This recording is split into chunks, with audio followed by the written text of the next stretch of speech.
পল্টুদা মেয়ের শ্বশুরবাড়িতে গেছে।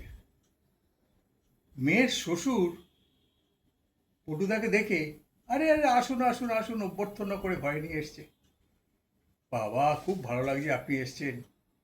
শ্বশুরমশাই তখন বলছে, আচ্ছা প্রথমে আপনি বলুন কি খাবেন, চা খাবেন না কফি খাবেন?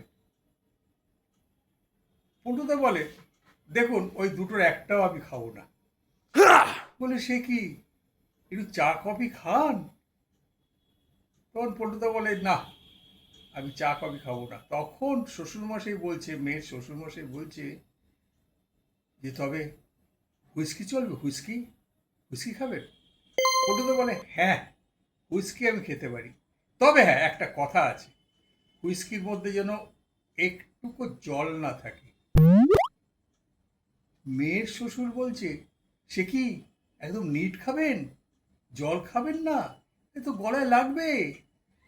না, একটা কথা আপনাকে বলি, আমাদের একটা নিয়ম আছে, মেয়ের বাড়িতে মেয়ের যদি সন্তান না হয় বাবা মারা জল স্পর্শ করে না।